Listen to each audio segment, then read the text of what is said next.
¿Hasta dónde puede llegar una familia cuando el poder, el control y la necesidad de imponer la propia voluntad se convierten en la regla? Mucho más lejos de lo que imaginamos. En numerosas familias pueden aparecer actitudes dominantes, autoritarias o prepotentes que terminan deteriorando profundamente las relaciones entre sus miembros. Psicólogos, psiquiatras y otros profesionales de la salud mental han estudiado cómo determinadas dinámicas familiares pueden estar marcadas por el control, la manipulación emocional, la descalificación, los celos o la lucha constante por imponer una posición. A veces, quien domina pretende decidir por los demás. Otras veces utiliza el miedo, la culpa, el silencio o la presión emocional para conservar su poder. Lo más inquietante es que estas conductas pueden llegar a normalizarse dentro de la propia familia. Lo que debería ser un espacio de afecto, protección y confianza puede convertirse en un territorio de enfrentamiento. ¿Puede una familia sobrevivir cuando el poder importa más que el afecto? Esa es una de las preguntas centrales y más profundas de Sangría Familiar. Si lo deseas, puedes preguntarme o hacer comentarios y ponerte en contacto conmigo a través de mi correo electrónico jmanuelp-58@hotmail.com. Gracias. Merton y la sociología de la ciencia. ¿Qué ocurre cuando la ciencia deja de ser vista como una actividad de individuos aislados que descubren verdades y empezamos a contemplarla como una institución social sometida a normas, intereses, recompensas, conflictos y estructuras de poder? Esta pregunta, aparentemente sencilla, cambió profundamente la manera de entender la ciencia durante el siglo XX. Y uno de los hombres que más contribuyó a formularla fue Robert King Merton, un sociólogo que hizo algo extraordinariamente fecundo: estudiar la ciencia no solamente por lo que descubre, sino por la forma en que trabajan quienes la producen. Merton nos obligó a mirar al científico como miembro de una comunidad, al laboratorio como institución, al descubrimiento como resultado de una estructura social y al conocimiento científico como una actividad sometida a reglas, reconocimientos y mecanismos de control. Por eso se le considera habitualmente uno de los fundadores y para muchos el principal fundador de la sociología de la ciencia como campo sistemático de investigación. Su pregunta no era simplemente ¿qué es la ciencia?, sino otra mucho más incómoda: ¿qué condiciones sociales hacen posible que la ciencia funcione como ciencia? Robert Merton nació el 4 de julio de 1910 en Filadelfia, Pensilvania, Estados Unidos, y murió el 23 de febrero de 2003 en Nueva York a los 92 años. Su nombre original era Meyer Robert Skolnick. Procedía de una familia de inmigrantes judíos procedentes de Europa Oriental y creció en un ambiente social muy alejado de las élites universitarias en las que posteriormente desarrollaría su carrera. Su biografía resulta interesante porque muestra hasta qué punto la trayectoria intelectual de Merton estuvo acompañada por una extraordinaria movilidad social. Estudió en Temple University y posteriormente en Harvard, donde obtuvo el doctorado en 1936. En Harvard tuvo como profesor e influencia decisiva a Pietirin Sorokin, aunque su formación intelectual incorporó también la herencia de Emil Durkheim, Max Weber y la tradición funcionalista. Más tarde enseñó en Harvard y Tulane y desarrolló durante décadas una carrera fundamentalmente vinculada a Columbia University. Allí llegó a convertirse en una de las grandes figuras de la sociología estadounidense. La Universidad de Chicago Press lo describe como profesor universitario emérito de Columbia y recuerda la amplitud de sus intereses, que abarcaron la estructura social, la sociología de la ciencia, las profesiones y problemas de teoría sociológica. ¿Cómo funciona realmente la ciencia? ¿Y si la ciencia que consideramos la forma más objetiva de conocimiento estuviera condicionada por la sociedad? Esta pregunta está en el corazón de la sociología de la ciencia, una disciplina que cambió nuestra manera de entender qué hacen los científicos, cómo se organiza la investigación y por qué determinados conocimientos llegan a ser aceptados como verdaderos. La sociología de la ciencia estudia la ciencia como una institución social. No se ocupa principalmente de determinar si una teoría científica es verdadera desde el punto de vista de la física, la biología o la química, sino de analizar las condiciones sociales en las que se produce, comunica, valida y difunde el conocimiento científico. Examina, por tanto, las comunidades científicas, las universidades, los laboratorios, las revistas especializadas, los sistemas de financiación, los mecanismos de reconocimiento, las relaciones entre científicos y las normas que regulan su actividad. La disciplina comenzó a adquirir una identidad durante las décadas de 1930 y 1940, aunque tenía antecedentes importantes en la sociología clásica.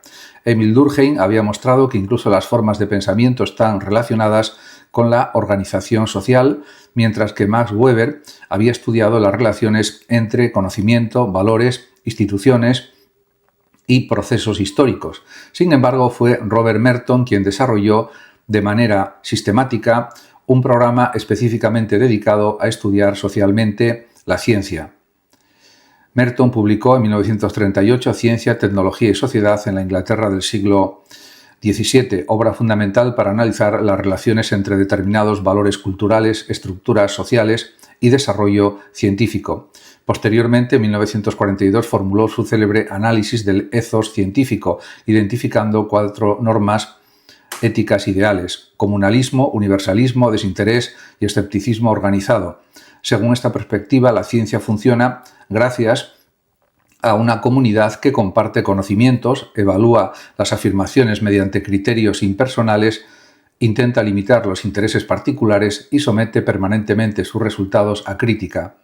Después de Merton, la sociología de la ciencia se amplió enormemente. Thomas Kuhn, con la estructura de las revoluciones científicas, con este libro, introdujo una perspectiva histórica sobre los cambios de paradigmas. Más tarde, autores vinculados al llamado programa Fuerte y a los estudios sociales de la ciencia investigaron laboratorios, controversias, instrumentos, redes y procesos concretos mediante los cuales se construyen los hechos científicos. Por tanto, la sociología de la ciencia no pretende afirmar que la ciencia sea simplemente una opinión social. Su objetivo es comprender cómo una actividad destinada a producir conocimiento fiable depende también de instituciones. Historia de la ciencia. ¿Por qué necesitamos conocerla? ¿Y si muchas de las certezas científicas que hoy consideramos indiscutibles fueran incomprensibles sin conocer los errores, las dudas y los conflictos que hicieron posible su descubrimiento? La historia de la ciencia sirve precisamente para responder a esa pregunta. No es una simple colección de fechas, nombres y descubrimientos. Es una herramienta fundamental para comprender cómo la humanidad ha construido, corregido y transformado su conocimiento sobre la realidad. Su primera utilidad consiste en mostrar que la ciencia es un proceso, no un conjunto de verdades caídas del cielo. Cuando estudiamos cómo surgieron la astronomía moderna, la teoría de la evolución, la física cuántica o la medicina contemporánea, descubrimos que detrás de cada avance hubo hipótesis equivocadas, controversias, fracasos, descubrimientos inesperados y cambios radicales de perspectiva. Esto permite comprender que equivocarse no constituye necesariamente un fracaso de la ciencia, sino una parte esencial de su funcionamiento. La historia de la ciencia también permite comprender mejor a los propios científicos. Newton, Galileo, Darwin, Einstein o Marie Curie, etc., no fueron únicamente cerebros aislados capaces de descubrir verdades eternas. Fueron personas situadas en determinadas sociedades, instituciones, culturas y circunstancias históricas. Sus investigaciones estuvieron relacionadas con universidades, academias, instrumentos, recursos económicos, debates intelectuales y problemas sociales concretos. La ciencia, por tanto, posee una dimensión histórica y social que no puede ignorarse.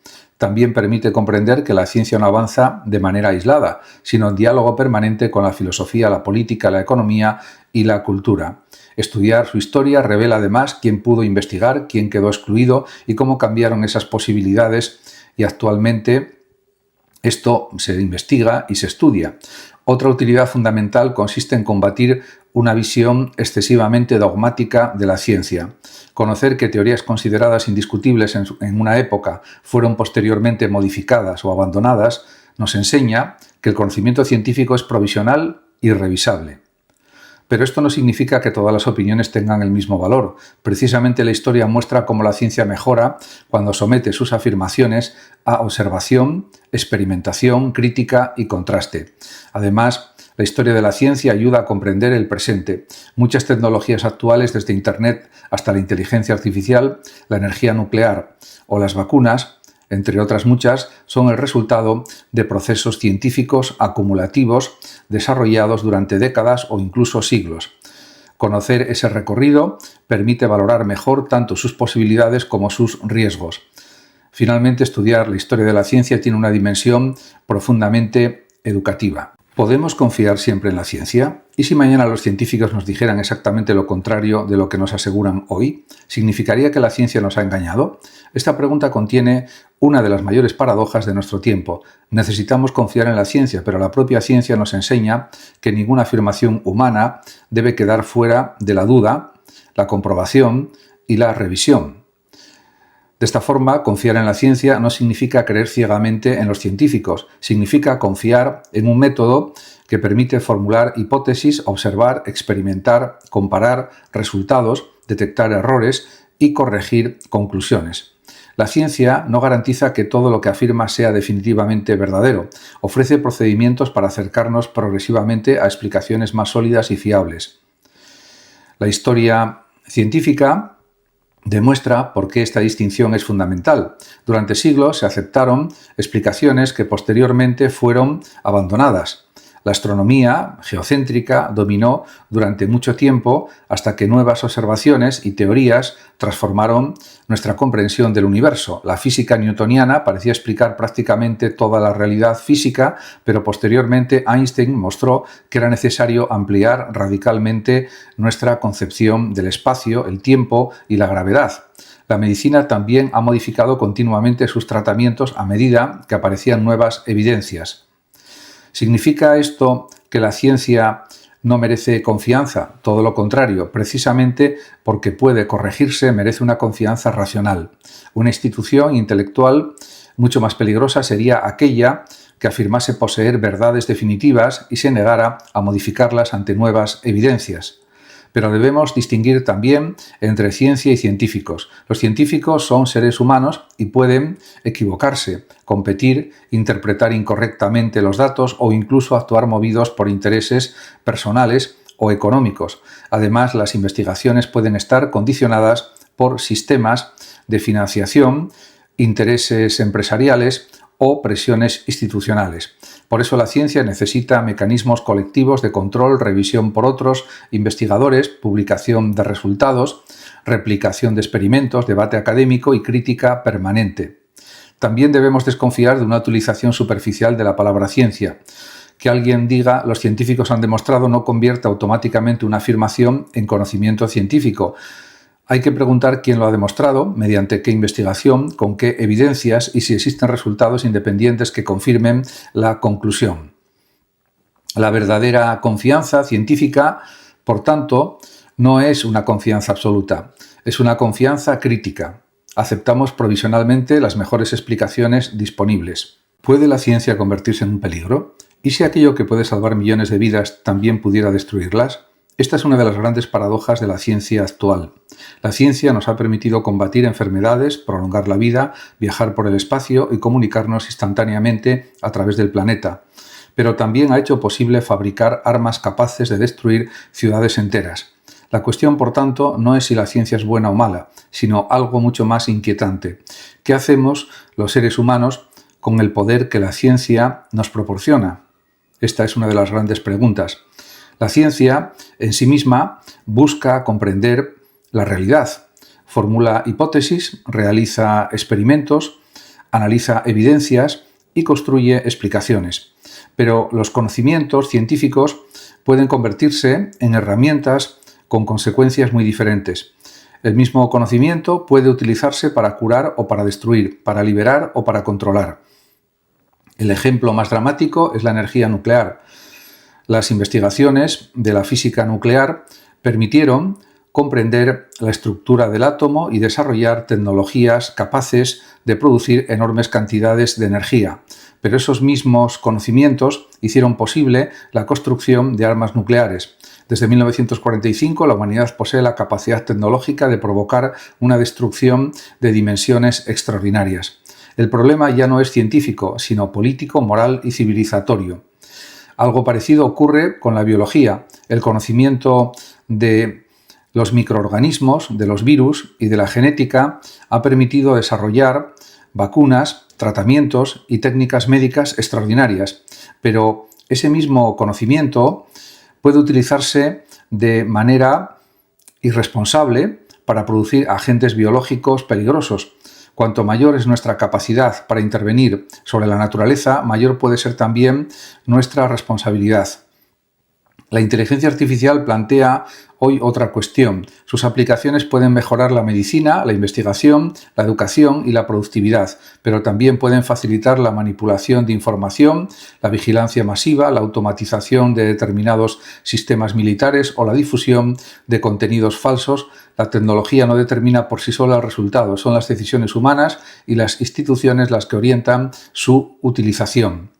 Por eso resulta insuficiente preguntar si debemos detener el progreso científico. Sería prácticamente imposible y además supondría renunciar a enormes beneficios. La cuestión fundamental es cómo gobernar responsablemente el poder científico y tecnológico. Aquí la filosofía adquiere una importancia decisiva. La ciencia puede decirnos qué podemos hacer, pero no siempre puede decirnos qué debemos hacer.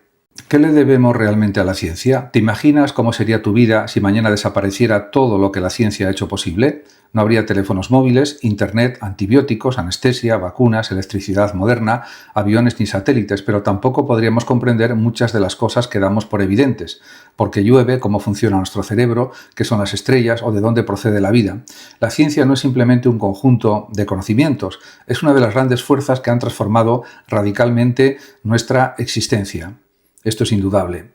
Le debemos, en primer lugar, algo extraordinario: haber aumentado enormemente nuestra capacidad para sobrevivir. Durante siglos, una infección podía convertirse en una sentencia de muerte. Hoy, los antibióticos, las vacunas, la cirugía, las técnicas de diagnóstico y los tratamientos médicos permiten prevenir o curar enfermedades que antes eran devastadoras. La esperanza de vida ha aumentado de manera espectacular, aunque no exclusivamente gracias a la ciencia médica. También han sido decisivos el saneamiento, la alimentación y las mejoras sociales. Le debemos también una transformación de nuestra relación con el mundo. La física nos permitió dominar la electricidad, desarrollar motores, construir ordenadores y viajar al espacio. La química hizo posibles nuevos materiales, fertilizantes, medicamentos y multitud de productos cotidianos. La biología y la genética nos han permitido comprender mejor el funcionamiento de los seres vivos, y la astronomía nos ha mostrado que la Tierra no ocupa el centro del universo, sino que forma parte de una inmensidad cósmica difícil incluso de imaginar. Pero quizá la mayor deuda con la ciencia sea menos visible. Nos ha enseñado a desconfiar de nuestras propias certezas. La ciencia nos obliga a preguntar, comprobar, corregir y aceptar que podemos estar equivocados. No nos ofrece verdades eternas e intocables, sino conocimientos que deben someterse continuamente a la prueba de los hechos. De esta forma, hay que decir que tampoco debemos convertir la ciencia en una nueva religión. La ciencia puede explicarnos cómo funciona una bomba atómica, pero no puede decidir por nosotros si debemos utilizarla.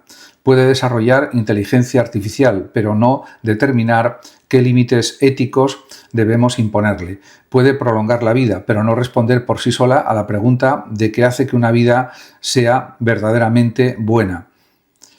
Por eso, lo que realmente le debemos a la ciencia no es obediencia, sino reconocimiento y responsabilidad. Nos ha dado un poder inmenso sobre la naturaleza y sobre nosotros mismos.